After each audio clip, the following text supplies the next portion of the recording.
above language barriers, there may be more subtle differences that should be considered while planning, including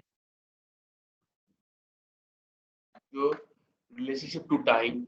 Some cultures view deadlines as firm commitments, while others may view deadlines as goal and to be balanced against other concern of interests. Pakistan के अंदर और US के अंदर हम एक बात बहुत commonly discuss कर रहे होते हैं, या स्पेशली यूरोपियन कंट्रीज में अगर मैं जिक्र निकालूं तो यूरोपियंस जो हैं they are very particular about time. उनके हिसाब से अगर कोई कमिट आपने कोई टाइम डिफाइन किया हुआ है कि कोई चीज आपको 5 बजे अवेलेबल हो जाएगी, तो उसका मतलब ये होता है कि ये 5 बजे से पहले या एग्जैक्ट एट मैक्स एट 5 जो है ना आपके लिए अवेलेबल होगी। 1 मिनट अगर आगे चला जाता है, अगर आप जापानीज कल्चर में भी देखें, 1 मिनट भी कोशिश अगर आगे चली जाती है तो वो बहुत बुरा तस्वुर किया जाता है। अभी कुछ अर्सा पहले आप लोगों ने न्यूज में देखा होगा कि जापान में कोई गाड़ियां थी रेल उसकी रेलवे लाइन के ऊपर, तो उनका कुछ गाड़ियां कुछ मिनट्स लेट हो गई थी, जिसके एवज जो है ना वहाँ के जो रेलवे मिनिस्टर थे उनको आगे पब्लिक टेलीविजन के ऊपर सॉरी उन्होंने किया था। तो कुछ एनवायरमेंट में इस तरह के मामला भी होते हैं। हमारे एनवायरमेंट के अंदर अगर आपने किसी को 5 बजे का टाइम दिया है तो जनरल एक्सपेक्टेशन ये होती है कि यार 5 बजे तक तो हो जाएगा, उसके आगे पीछे ही होगा। मतलब 5 मिनट के 5:15 भी हो सकते हैं, 6 बजे भी हो सकते हैं, डिपेंडिंग अपॉन कि काम किस तरीके का है, अगले दिन के 5 मिनट बच सकते हैं। तो इस पर्सपेक्टिव से कल्चर जो है वो टाइम को बहुत डिफरेंट तरीके से देख रहा होता है। Relationship to task completion. Some cultures complete tasks because they have committed to the planned activities. Other complete tasks primarily when trust and the human relations between them is built. कुछ लोग अपने पास की चीजें इसलिए भी आपको टाइम पे दे रहे होते हैं बिकॉज उनकी कमिटमेंट होती है, वो एक जाती कमिटमेंट की बेसिस के ऊपर चीजें डिलीवर कर रहे होते हैं। ऑन द कंट्री कुछ जगहों पे ऐसा होता है कि अच्छा यार मैं इस बंदे को जानता हूँ तो मैं इसका काम पहले कर देता हूँ, इसको इतना नहीं जानता उसका काम बाद में कर देता हूँ, या इससे मेरा ये फायदा हो रहा है तो ये काम मैं एग्जीक्यूशन में डाल देता हूँ, और इससे मेरे को खास फायदा नहीं हो रहा तो चलो ये काम जब हो जाएगा तो उसके बाद देखा जाएगा। तो this is called relationship to the task completion. Simultaneously, relationship to contracts. Some cultures believe in letter of the law, other in the spirit of the contract. Different the difference might surface when creating request for proposal. For example, आप अगर बात करते हैं कि जी आपने किसी जगह पर कोई कॉन्ट्रैक्ट साइन किया हुआ है, कुछ लोग इस चीज को इस तरह से लेके चल रहे होते हैं कि यार ये बहुत हार्ड एंड फास्ट चीज है। कुछ बोलते हैं कि अच्छा कॉन्ट्रैक्ट हुआ है ना, इसका मतलब ये कि रिलेशनशिप डेवलप हुई है। If there are two partners running a business, they have a contract जिसके बेसिस पे वो बिजनेस रन हो रहा है, उस पे वो बात वहीं पे आकर रुक जाती है कि अच्छा ठीक है दो लोगों में आपस में कॉन्ट्रैक्ट है ना, तो अज्यूम्पशन बेसिस के ऊपर बहुत सी चीजें चलना शुरू हो जाती है। ऑन द कॉन्ट्ररी कुछ माशरों के अंदर कॉन्ट्रैक्ट के ऊपर जो कुछ लिखा हुआ होता है उसको बहुत ज्यादा स्ट्रांगली फॉलो किया जा रहा होता है। Simultaneously, relationship to formal and informal authorities. Some cultures prefer a cultural centralized power structure where decisions are made by a small group, while others prefer to involve all affected stakeholders in involving decisions. ठीक है, हमारे यहाँ कुछ जगहों पे कुछ चीजों के अंदर जिसको हम लोग लफ्ज इस्तेमाल करते हैं सेठिया ऑर्गेनाइजेशन, या हम जो है वर्ड इस्तेमाल करते होते हैं कि जी फलाने चौधरी साहब है इस इलाके के। उनकी कोशिश ये होती है कि जी सेंटर ऑफ पावर जो है वो वहीं पर रहे, सेंटर ऑफ पावर उससे हट के कहीं पे भी ना जाए। जबकि बहुत सी जगहों के ऊपर अगर आप देखें जो अच्छी कंपनीज हैं, उन अच्छी कंपनीज के अंदर आपको डिसीजन मेकिंग हर लेवल के ऊपर मिलेगी। आपकी डिसीजन मेकिंग आपको हर जगह लोग उसमें इन्वॉल्व हो रहे होते हैं और उसके हिसाब से चीजों को देखा जा रहा होता है। तो this is all part of culture, right. अगली चीज आपके पास आ जाती है कि प्रोजेक्ट की टाइप क्या है. Different projects will necessitate different deliverables, and the extent of the documentation that is needed in a requirement package will vary depending on the project. Some examples के जी interviews और facilitated sessions will be a key stakeholders. आप इनके through भी आप identify कर सकते हैं कि आपका project जो है उसकी intended outcome क्या हो सकती है. अच्छा, ये बात भी हम पिछली जो लेक्चर्स है उसमें बहुत डिटेल से कर चुके हैं कि हमारे पास प्रोजेक्ट्स की टाइप किस तरह से हो सकती है. आया ये कोई फिजिबिलिटी है या आपने प्रॉपर एग्जीक्यूशन करके देनी है या so on so fourth. Simultaneously हमने ये वाली बात भी की थी कि अगर हम किसी सॉफ्टवेयर प्रोजेक्ट की बात कर रहे हैं तो क्या वो सॉफ्टवेयर जो है इन हाउस डेवलप हो रहा है या हम उसको आउटसोर्स कर रहे हैं किसी को, या हम वो सॉफ्टवेयर किसी के बिहाफ पे बनवा रहे हैं या किसी से बना बनाया वो सॉफ्टवेयर खरीदा जा रहा है. इन सारे मामलात के अंदर आपकी कम्युनिकेशन, आपके स्टेक होल्डर्स, आपका आउटकम जो होता है वो डिफरेंट होता चला जाता है. सो इस पर्सपेक्टिव से आपकी जो कम्युनिकेशन है वो भी उसमें चेंज होती चली जाएगी. इसकी सिंपल एग्जांपल ये है कि अगर आप एक बना बनाया सॉफ्टवेयर परचेज कर रहे हैं तो हो सकता है कि उसकी परचेजिंग के अंदर नॉन टेक्निकल एलिमेंट्स भी अपना पार्ट प्ले कर रहे हो. जैसे अगर एक सॉफ्टवेयर है और सॉफ्टवेयर से रिलेटेड प्रोक्योरमेंट डिपार्टमेंट को कुछ भी नहीं पता, वो लोग भी अपनी पार्टिसिपेशन कर रहे होंगे, वो लोग भी उसके अंदर एक स्टेक होल्डर होंगे. ऑन द कॉन्ट्ररी, अगर आप सॉफ्टवेयर इन हाउस डेवलप कर रहे हैं तो उसके अंदर टेक्निकल टीम जो कि आपकी इन हाउस टेक्निकल टीम है वो पार्टिसिपेट करेगी. साइमल्टेनियसली बिजनेस यूजर्स जो हैं उनको एंगेज किया जा रहा होगा ताकि वो चीज पर आगे डिलीवर कर सके. सो इसकी बेसिस के ऊपर जो प्रोजेक्ट की डिफरेंट बेसिस हैं उनकी बेसिस के ऊपर आपकी कम्युनिकेशन, आपके जो दूसरे एस्पेक्ट्स हैं वो चेंज हो जाते हैं. A new customized in-house software development, जैसे हम बात पहले भी कर चुके हैं, in this scenario all requirements may need to be included. Upgrading the technology or infrastructure of a current system, in this scenario only the technical requirements may need to be included in the package. Simultaneously, change in the business process or new data for an existing application. In this scenario, the process and data requirement, business rules, functional and technical requirements may be needed. Simultaneously, अगर आप software खरीद रहे हैं, तो this type of project will likely require request for proposal. आपने किसी से कहा कि भाई हमें इस तरह की कोई रिक्वायरमेंट है और आपने एक प्रपोजल की रिक्वेस्ट की और उसने जो है अपने पास जिनके पास वो सॉफ्टवेयर एग्जिस्ट करते हैं उन्होंने प्रपोजल्स भिजवा दिए हैं. सो सही है. And the package will need included business requirements, technical requirements, limitation. अब ये तमाम चीजें आपने उस जो रिक्वेस्ट फॉर प्रपोजल है, आरएफपी जो आपने रेज किया हुआ है, उसके अंदर आप चीजों को रेज कर रहे होंगे, उसके अंदर आप उसको बात कर रहे होंगे. Similarly, short focus, agile style की जो iteration है software development की, these projects may not specify any or little formal requirements. Documentation, whiteboard, flip charts, user stories, वो काफी होती है. Agile focuses on creating the minimum necessary documentation to deliver the requirements. And many agile teams will prefer to document these solutions after it has been delivered.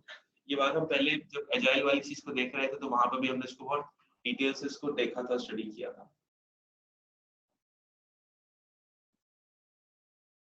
एक और चीज जो बहुत ज्यादा इंपॉर्टेंट होती है वो ये होती है कि कौन सी कम्युनिकेशन और उसकी फ्रीक्वेंसी कितनी होगी, ये भी बहुत ज्यादा मैटर करता है.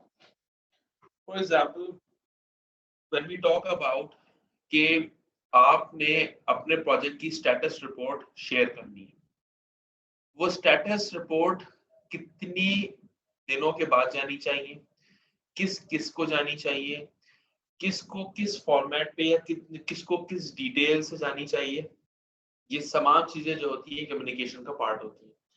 एग्जांपल आपके पास ये है कि जी आपके पास अगर एक प्रोजेक्ट मैनेजर है, उसके लिए एक डिटेल लेवल रिपोर्ट जो है वो जरूरी होगी, बिकॉज उसने एंड लेवल के ऊपर बहुत सारे डिसीजन लेने होते हैं.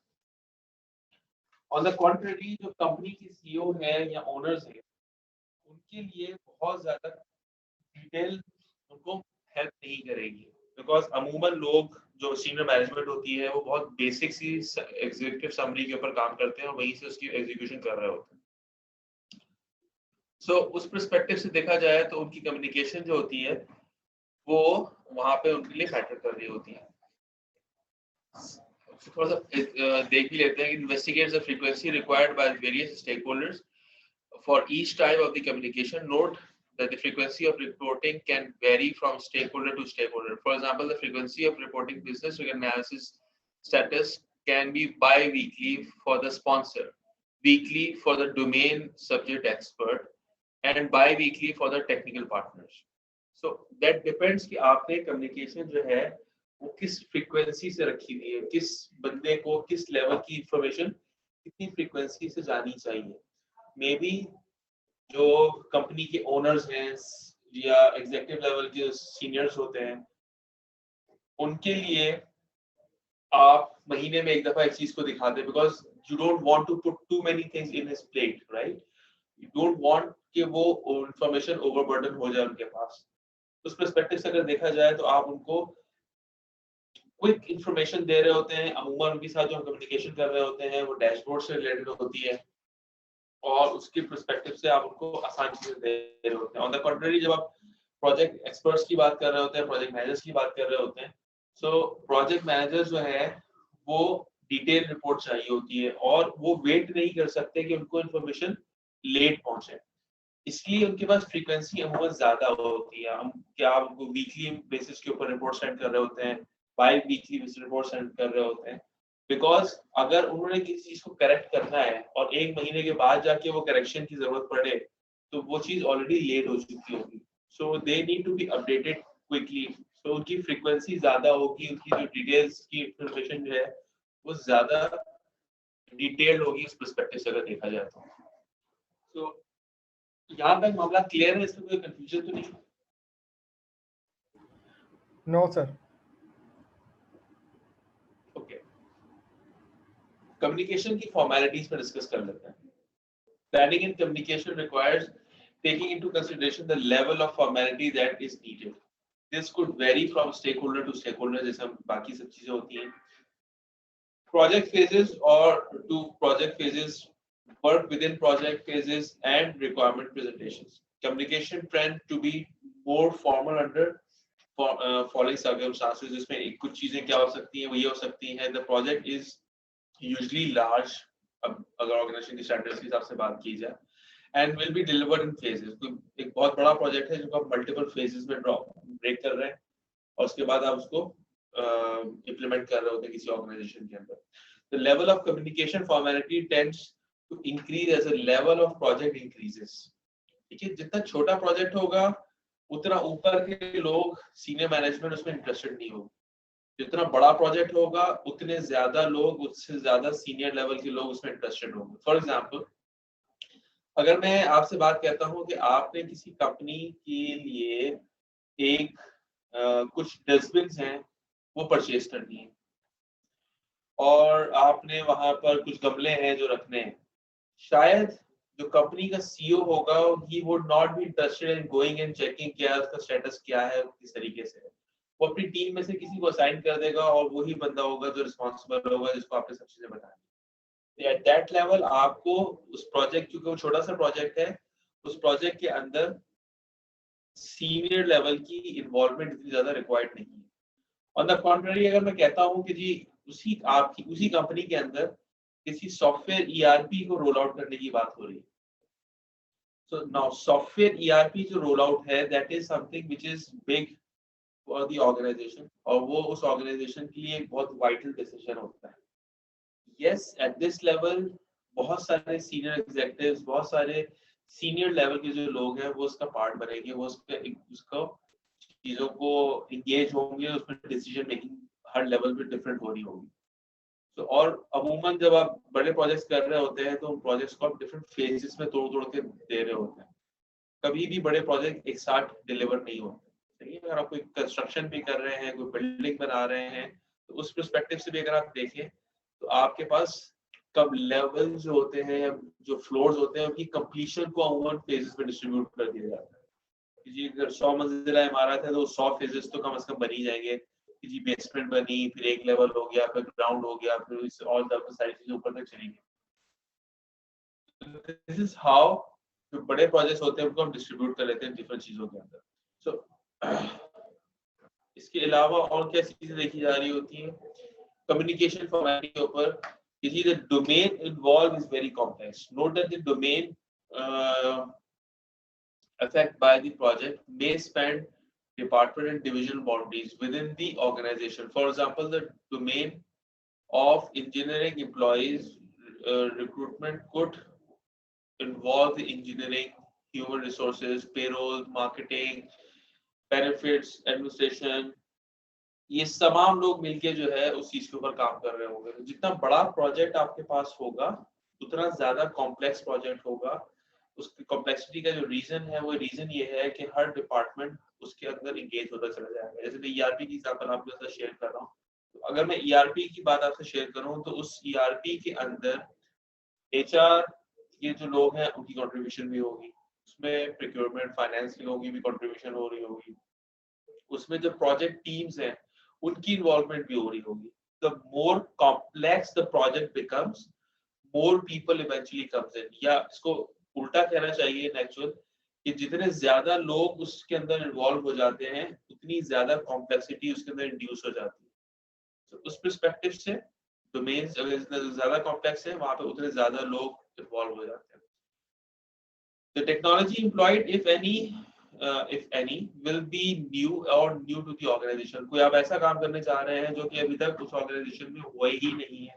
फॉर एग्जाम्पल आप कोई एक ऐसी इम्प्लीमेंटेशन करने जा रहे हैं जहां पर आर्टिफिशियल इंटेलिजेंस जो है वो इंगेज्ड है। अब नाउ इससे पहले ऑर्गेनाइजेशन ने कोई आर्टिफिशियल इंटेलिजेंस या डेटा वेयर हाउसिंग के ऊपर कोई ऐसा काम नहीं किया है।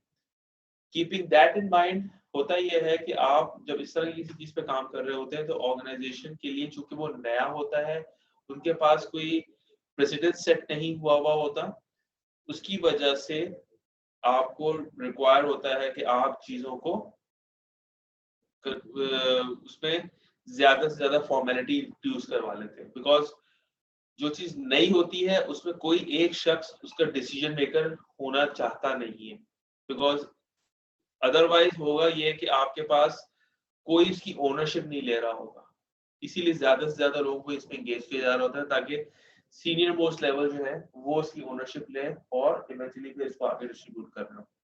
अगला जो कॉन्सेप्ट हो सकता है या पॉइंट इसमें डिस्कशन के लिए हो सकता है वो ये है, the project is considered to be a mission critical in that it is tried directly to the strategic objectives. Okay, example जो है इसकी वो बड़ी सिंपल है। वो ये है कि अभी रिसेंटली कोविड का जो टाइम फ्रेम हम लोगों ने देखा उसके अंदर बहुत सारी ऑर्गेनाइजेशंस जो कि अच्छे बड़े स्केल के ऊपर काम करती हैं, बहुत सारी बड़े जो डिपार्टमेंटल स्टोर्स हैं जो कि बहुत अरसे से एग्जिस्ट कर रहे थे, उनको मजबूरी ये हो गई कि उनको अपना सामान बेचने के लिए अपने आप को ऑनलाइन लाना पड़ गया। उनके ऑनलाइन स्टोर्स उसकी वजह से डेवलप हो गए। अगर वो काम उस वक्त नहीं करते तो शायद अब तक वो बहुत ज्यादा नुकसान उठा चुके होते हैं या शायद बंद हो चुके होते हैं। जिस वक्त वो अपने काम को उस फॉर्मेट के ऊपर मूव कर रहे थे और ऑनलाइन जो स्टोर्स हैं उनकी तरफ मूव कर रहे थे अपने आप को, such projects are usually called mission critical projects. Because mission क्या चीज होती है? Mission is the reason of your existence. So mission critical projects is कि जी आपकी एग्जिस्टेंस जो है ना वो चैलेंज हुई थी है और आप जो प्रोजेक्ट कर रहे हैं वो आपकी एग्जिस्टेंस को रीडिफाइन करने में आपकी हेल्प कर सकता है। सो मिशन क्रिटिकल प्रोजेक्ट्स जहाँ पे भी आ जाते हैं वहां पर वंस अगेन उसके अंदर फॉर्मेलिटीज बहुत बढ़ जाती हैं, उसके अंदर सीनियर मैनेजमेंट की इन्वॉल्वमेंट बहुत बढ़ जाती है, डिसीजन मेकर्स बढ़ जाते हैं, इवेंचुअली स्टेक होल्डर्स बढ़ जाते हैं। So we also need to keep that in mind कि ये प्रोजेक्ट जो है किसी भी ऑर्गेनाइजेशन के लिए कितना मिशन क्रिटिकल है। ओके, फॉर्मेलिटीज जो होती हैं उसके अंदर आगे जो चीजें हो सकती है ये हो सकती है कि जो चीफ एग्जीक्यूटिव एंड और स्टेक होल्डर्स जो है ना उनकी क्या फॉर्मेलिटी है, चीफ जो एग्जीक्यूटिव साहब हैं उनको कम्युनिकेट करने के क्या तरीकेकार हो सकते हैं, आया उनसे कम्युनिकेट करने के लिए उनकी सेक्रेटरीट से या उनकी जो सेक्रेटरी हैं उनसे बात करके फिर आगे जाना पड़ता है, और is it open door policy कि आप बस चलते हुए उनके पास जाके बात कर सकते हैं। तो डिपेंडिंग अपॉन के उन्होंने क्या प्रोटोकॉल सेट किया हुआ है, हर ऑर्गेनाइजेशन में प्रोटोकॉल डिफरेंट तरीके से फॉलो होता है। Requirements are likely to be subjected to regular views। अमूमन जब आप चेंजेस बहुत ज्यादा कर रहे होते हैं तो वहाँ पे रिक्वायरमेंट्स होती हैं वो रेगुलर व्यूज के थ्रू जारी होती है। कोई ना कोई कमेटी होती है जो व्हेन वी टॉक अबाउट बड़ी ऑर्गेनाइजेशंस की, सो कोई ना कोई कमेटी होती है जो कि उस पूरे मामले के अंदर जो रिक्वायरमेंट्स और उनकी चेंजेस आ रही होती है उनको मॉनिटर कर रही होती है और वो डिसीजन ले रही होती है कि आया ये चीज अलाउ होनी चाहिए या अलाउ नहीं होनी चाहिए। So once again, so उसी बात को अगर देखा जाए तो requirement will be presented to suppliers, RFQs, RFIs, RFPs। ये भी फॉर्मेलिटीज होती हैं जिनके थ्रू आप कम्युनिकेशन को परफॉर्म कर रहे होते हैं। ओके, अगली जो चीज पे हम आ रहे हैं ये दिस इज कॉल्ड टेक्निक्स। ठीक है, अब आपने कम्युनिकेशन के चैनल्स तो डिस्ट्रीब्यूट कर लिए, बना लिए, स्टेक होल्डर्स आपने समझ लिए थे, आपने स्टेक होल्डर्स की जो रिक्वायरमेंट्स थी उसको भी समझ लिया था, और उनको समझने के साथ साथ आपने उसके गिर्द अपना जो सेटअप था वो भी डेवलप कर लिया था। नाउ लेट्स टॉक अबाउट यार इन कम्युनिकेशन रिक्वायरमेंट्स को हमें एग्जीक्यूशन में डालना कैसे, या हमको कौन सी इंफॉर्मेशन है जो देनी है और किस लेवल को देनी है और किस फ्रीक्वेंसी को देनी है। So what we do is कि हम इसके लिए structured walkthroughs ले रहे होते हैं। One of the most common approaches to requirement communication is to time conduct each walkthrough and address the issues raised during the walkthrough must be included in the plan। ठीक है, ये सारी चीजें आप जो कर रहे हैं या उनके प्लान के अंदर मेंशन करके इस चीज को बता रहे होते हैं। इसके अलावा requirement workshops आप कंडक्ट करते हैं। Requirements may be presented as part of the requirement workshops to finalize all parties with the existing solutions, scope and current requirements। आप इसके लिए वर्कशॉप्स के अंदर भी इस चीज को एड्रेस कर रहे होते हैं, प्रेजेंटेशन बना रहे होते हैं हाई लेवल ओवरव्यू के पर्सपेक्टिव से, मॉडल्स डिवाइस कर रहे होते हैं कि आपके पास किस तरह से चीजें हो रही है। ये चीजें आपको थोड़ी सी कॉम्प्लेक्स लग रही होंगी, मैं इसको थोड़ा सा अगर आपके लिए आसान करके समझाऊं तो बेसिकली देखिए आपने किया क्या, आपने पहले वाला जो हमारा लेक्चर था उसके अंदर हमने डिवाइस किया कि हमें रिक्वायरमेंट्स लेनी कैसे है, रिक्वायरमेंट्स कितने टाइप्स की होती हैं, फिर हम आए प्रोजेक्ट मैनेजमेंट की डिफरेंट अप्रोचेस की तरफ, हमने एजाइल को भी डिस्कस किया, हमने जो कन्वेंशनल मॉडल्स हैं हमने उनको भी डिस्कस किया सब। फिर जैसे जैसे हम आगे बढ़ते हैं उसके अंदर हमने ये देखा कि यार हम जो है उनको आपस में डिफाइन कैसे करेंगे, इलिसिटेट किस तरह से की जाती है रिक्वायरमेंट्स, हमने डिफरेंट वायर फ्रेम्स का जिक्र किया, डिफरेंट दूसरे मॉडल्स का हमने जिक्र किया and so on. So based on that हमने उस तरफ लेके चले। आज जो हमारी डिस्कशन हो रही है डिस्कशन ही हो रही है कि हमने कम्युनिकेट कैसे करना है।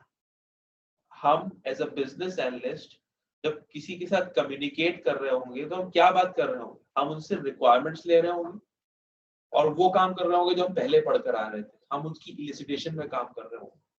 Simultaneously it won't be just taking out requirements, it's also sharing the different progresses that we are into different projects। So keeping that in mind आप जो है उस पर्सपेक्टिव से उसको भी एड्रेस कर रहे होते हैं। Simultaneously अब हम इसको थोड़ा सा आगे लेके चलते हैं। When we talk about models, the requirements may be presented in the form of a model such as process map दिखाए जा सकते हैं, व्हाइट बोर्ड के ऊपर भी इसको कैप्चर किया जा सकता है और सारी चीजें हो सकती है। तो उस पर्सपेक्टिव से आपको ये देखना कि आप ये रिक्वायरमेंट किस तरीके से किस स्टेक होल्डर के साथ एंगेज होकर ले रहे हैं, दैट डिपेंड्स कि आप उसको कहाँ से किस तरह से लेके चलना चाहते हैं। सो अगली चीज आपके पास स्टेक होल्डर्स वाली चीज आ जाती है जो हम पहली स्लाइड हम पहले भी देख चुके हैं, और उस पर हमने बात की थी कि जी हमारे जो कस्टमर्स हैं, सप्लायर्स हैं, ठीक है, जो major stake holders of the organisation, particularly जो इंस्टीट्यूशनल कस्टमर्स होते हैं जो कि ऑलरेडी ऑर्गेनाइजेशन में काम कर रहे हैं, उन लोगों से आप अंडरस्टैंडिंग डेवलप कर रहे होते हैं। मे बी इनफॉर्मल प्लान्स और चेंजेस के थ्रू आप जो है ना बहुत सारे मामला में एग्जीक्यूशन का पार्ट बन रहे होते हैं। सब्जेक्ट मैटर एक्सपर्ट्स के बारे में हमारी डिस्कशन हुई थी कि they are the ones who know the business well and they understand कि how business works। तो हर एरिया का, हर सेक्शन का, हर डोमेन का एक एक्सपर्ट एग्जिस्ट करते हैं जो कि उस चीज को समझ रहे होते हैं। So if you are making that out, if you are getting the requirements done, so it is vital that you don't only meet the end users or the sponsors, but you also meet the subject matter experts जो कि उस game को अच्छे तरीके से अच्छे से समझते हैं। Simultaneously end users की बात हमने की थी कि end users are the people who actually intend to use your software। ठीक है, आपके वो लोग कौन होंगे जिनके हाथ में वो सॉफ्टवेयर चल रहा होगा। So these are called end users। Once again जब आप ये वाली बात आप कर लेते हैं तो आपके इम्प्लीमेंटेशन एसएमईज आ जाते हैं, सब्जेक्ट मैटर एक्सपर्ट्स आ जाते हैं जो कि इम्प्लीमेंटेशन पार्ट में चीजों को देख रहे होते हैं कि जब ये चीज इम्प्लीमेंट हो जाएगी तो उसका जो दूसरे मामला आते हैं उसको कैसे एग्जीक्यूट करेंगे और उनकी ट्रेनिंग्स किस तरह से होंगी, उनके अंदर चेंज मैनेजमेंट कैसे लेके आई जाएगी वगैरह। साइमल्टेनियसली आखिर में जो चीज इसके अंदर आ जाती है वो ये आती है कि operational support may be involved in review different approvals हो जाते हैं, will primarily focus on the requirement support of the solution। ये चीज हमने लास्ट टाइम बहुत डिटेल से डिस्कस भी करी थी। प्रोजेक्ट मैनेजर का काम क्या होता है? in a project the business analysis communication plans will generally be integrated into the overall project plan communication plan। One small project and plan may be very brief, may not be formally documented।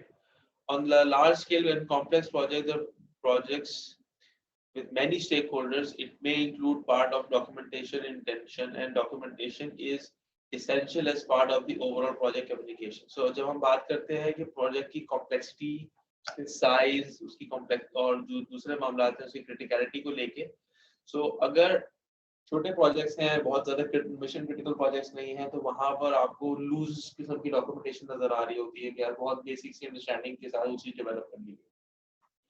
On the contrary, आप जब किसी बड़े project की बात करते हैं तो उसके अंदर डॉक्यूमेंटेशन और ज्यादा स्ट्रांग होती है, ज्यादा चीजों को मैनेज किया जाना होता है। क्योंकि अमूमन बड़े प्रोजेक्ट्स के अंदर जो कॉम्प्लेक्सिटी ज्यादा होती है तो they are bound by different contracts.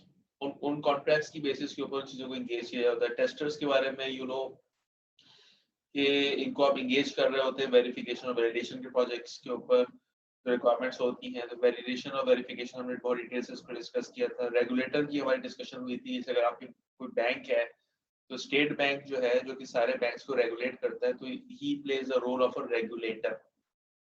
कोई प्राइवेट कंपनी है तो SECP security exchange commission of Pakistan जो होते हैं वो, या जो आपके टैक्स वाले जो FBR होते हैं, फेडरल बोर्ड ऑफ रेवेन्यू वाले जो होते हैं, दे आर द वंस जो कि आपके ऊपर डिफरेंट रेगुलेशंस के थ्रू काम कर रहे होते हैं। So they are called regulators. Sponsors आसान लफ्जों में, आसान जो इससे ज्यादा बेहतर तरीके से समझाया नहीं जा सकता, वो ये कि sponsors are the people who are actually paying for the project, जिसकी जेब से पैसे निकल रहे होते हैं, जो इन्फ्लुएंस कर रहा होता है जिसकी एग्जीक्यूशन के अंदर, दे आर कॉल्ड स्पॉन्सर। तो अमूमन जिस सोसाइटी में हम लोग रहते हैं, पाकिस्तान एंड अब्रॉड, वहाँ पे प्रोजेक्ट स्पॉन्सर्स जो होते हैं उनको बहुत ज्यादा कदर के साथ देखा जा रहा होता है, बिकॉज उनकी डिसीजन मेकिंग जो होती है यूजुअली फाइनल डिसीजन मेकिंग होती है।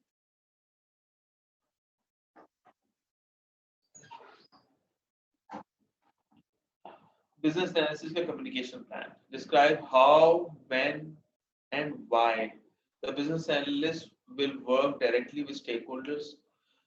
components जिसमें included होते हैं उसमें stakeholder communication requirements for business analysis activities, formats, contents, high level of detail, responsibility for collating, distributing, assessing and updating information।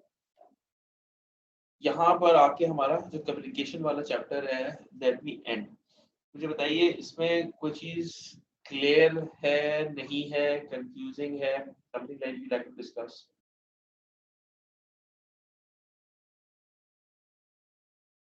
Sir clear है। ओके, चले ठीक है। Okay, let's move to our next slide.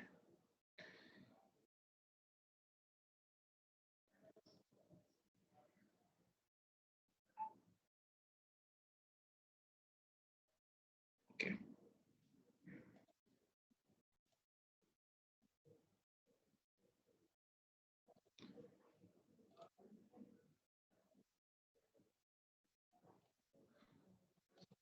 ये slide आपको नजर आ रही? नहीं sir, अभी कोई कुछ नजर नहीं आ रहा।